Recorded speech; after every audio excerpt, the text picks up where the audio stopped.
Today didn't go our way. Hats off to Vysočina. They came out hot. Right off the first kickoff return they had, they took it all the way to the house. And from then it was just us playing catch up.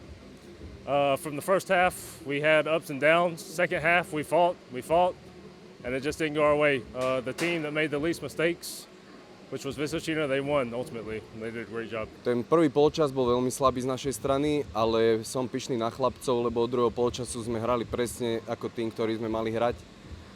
Boli tam nejaké kiksy, v tých vyhrotených situáciách sme boli trošku slabší ako Vysočina a to nás pripravilo o víťazstvo dnes.